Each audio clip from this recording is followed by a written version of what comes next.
এটা একটা media AC দেখেন, ফ্লোরিস্টান এসি আসছে P2, ইউরোকোডটা P2। আসলে P2-র জন্য কি সমস্যা সেটা আপনাকে দেখাবো। আসলে কি করলে আপনার এসিটার P2টা চলে যাবে। কারণ মিডিয়া এসিগুলো এগুলো কিছু নিয়ে অনেক সমস্যা হয় বা অনেক ঝামেলা পড়তে হয়, যেটা আমরা সবাই জানি না, অনেক টেনশনে পড়ে যাই। আসলে এই এসিগুলো রাখতে হয়। দেখেন আমি এটা খুলে নিচ্ছি, আউটডোরটা খুলে নিচ্ছি। দেখেন ফিন্সগুলো দেখেন, এটা হচ্ছে কন্ডেন্সার, আউটডোরে কন্ডেন্সার। ফিন্সগুলো দেখেন যতটা পরিষ্কার দেখা যাচ্ছে এমনি উপর দিয়ে, কিন্তু আসলে ভিতর সাইডে প্রচুর পরিমাণে ডাস্ট পড়ে। আর এই ডাস্টের কারণেই আপনার এসিগুলো মূলত সমস্যা হয়। কারণ যখন ডাস্ট পড়ে যায়, গ্যাস যখন কন্ডেন্সার থেকে বাতাসের মাধ্যমে আপনার টেম্পারেচারটা অপারেশন করতে না পারে, তখন গ্যাসের প্রেশারটা বেড়ে যায়। আর গ্যাসের প্রেশারটা বাড়লে পরে আপনার এই সমস্যাটা আসে। দেখেন এই যে দেখেন প্রচুর পরিমাণের ভিতরে কিন্তু ছোটো ছোটো ডাস্ট।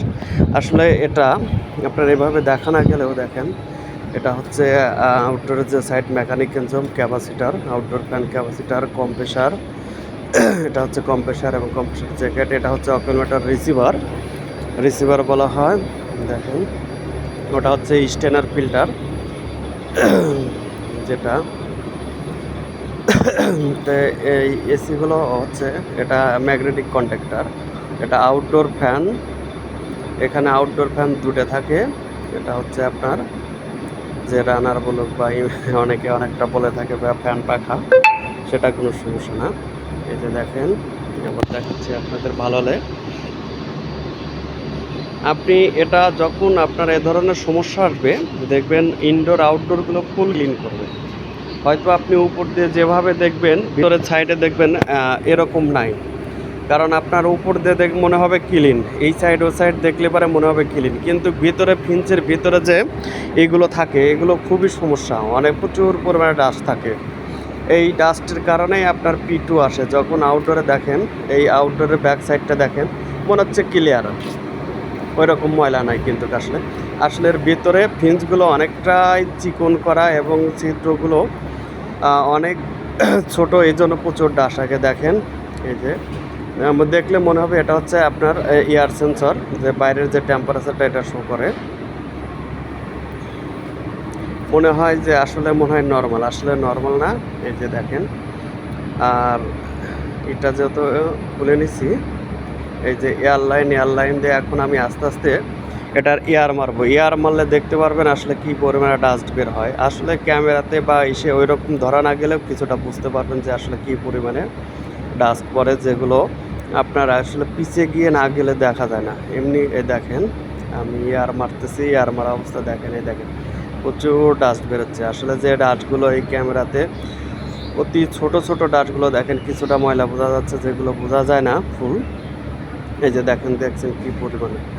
আসলে এসির মূলত ওর মেন সমস্যাটা হচ্ছে আপনার হচ্ছে ডাস্ট। যত আউটডোর ক্লিয়ার থাকবে, দেখেন এখন দেখেন, এই দেন ওই সাইড কিন্তু দেখা যাচ্ছে, আবার একটু এই সাইডে ধরে দেখি, দেখেন ওই সাইড, বাইরের সাইড কিন্তু দেখা যাচ্ছে না। আর এটাতে দেখেন একটু এয়ার মারছি, বাইরের সাইড দেখা যাচ্ছে। আসলেই এটার মূল সমস্যাটা এটাই হচ্ছে ডাস্ট পড়লে পারে আপনার যখন গ্যাস প্রেশারটা বেড়ে যায়। কারণ যখন কন্ডেন্সারের সাথে বাতাসের সাথে আপনার বাতাসের যখন আটকে যায়, ডাস্টে আটকে যাচ্ছে, তখন আপনার কি হচ্ছে, আপনার টেম্পারেচারটা অপারেশন করে পারছেন। আসলে কম্প্রেসরের কাজ হচ্ছে হলো উত্তপ্ত তাপটাকে আসলে ঠান্ডা করা। কন্ডেন্সার থেকে গ্যাসটা দেখা যায় আপনার বাষ্প থেকে আসলে তরলে করে, যত ঠান্ডা হবে তত তরল হবে এবং তত ঠান্ডাটা বেশি পাওয়া যাবে, আর কম্প্রেসরটাও তত ভালো চলবে। এটা ডাবল লেয়ার দেখেন, এর মাঝে কিন্তু এই যে ক্যাবেলটাই দেখলেন, যেটা এই যে ক্যাবেলটাই দেখতেছেন, এগুলো খুলে এটা ডাবল লেয়ার। মনে রাখবেন, এটা খুলে ভিতরের যে ডাস্টগুলো আছে একটু এয়ার মারলে পরে সুন্দর পরিষ্কার হয়ে যায়, একদম নতুনের মতো।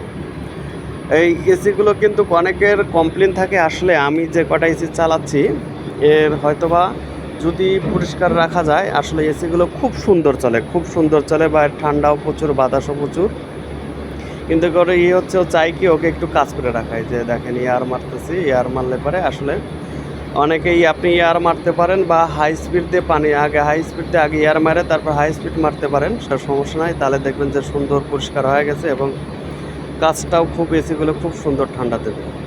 আর আশা করি P2 যাদের মিডিয়া এসি, এই এসিগুলো যাদের পিটো ইরোকোট আসে, আপনি এই ইরোকোটটা যদি এটা কাজ করেন, এভাবে কাজ করেন, ইনশাল্লাহ আশা করি চলে যাবে। আপনার এই সমস্যাটা থাকবে না বা টেনশন করার কিছু নেই। এটা সবসময় মনে রাখবেন। আর যারা এসির কাজ করেন মূলত বা বাসা বাড়িতে আছে, সবসময় চেষ্টা করবেন আউটডোরটা ইনডোরটা পরিষ্কার রাখার জন্য। কারণ এসির সমস্যা হচ্ছে ময়লা বা ডাস্ট। বাসা বাড়িতেও দেখা যাচ্ছে যে যারা ইউজ করেন তাদের ইনডোরে বা এসে প্রচুর ডাস্ট পড়ে। আমরা অনেকে বুঝি না বা একটু পানি দিয়ে বা কিছু টাকার জন্য। আর যাদের এসি আছে, কাজ করানোর সময় সবসময় একজন ভালো টেকনিশিয়ান ভালো কিছু দিয়ে কাজ করানোর চেষ্টা করবেন। কিছু টাকার জন্য নর্মাল বা কোনো কিছু করবেন সেটা করবেন না। কারণ আপনার হয়তো বা একটু ইসের কারণে অনেক বড় ক্ষতি হয়ে যেতে পারে। আসলে কিছু হাতের গোনা কিছু মিস্ত্রি আছে যা সবাই জানে না। অল্প টাকায় কাজ করতে যায়, যাদেরকে আমরা কাজ করাতে গিয়ে হয়তো বা আমাদের এসিগুলো বা এগুলো অনেক সমস্যায় ফেলি। সেটা করবেন না। আশা করি এসিগুলো ভালো থাকবে। আর কেউ না বুঝে না শুনে গ্যাট করেই আসলে সব কাজ করতে যাবেন না। এগুলো অনেকটা সেনসিটিভ জিনিস বা অনেকটা হিসাব করে কাজ করতে হয়, যে শুধু দেখলাম আর করলাম হলো না। এই ফিন্সগুলো বাঁকা হয়ে গেলে ইয়ার মারার কিন্তু একটা সিস্টেম আছে, বাঁকা হয়ে গেলে কিন্তু আপনার এসিটা আসলে নষ্ট হয়ে যাবে। সেটা সবাই মনে রাখবেন। ভালো থাকবেন।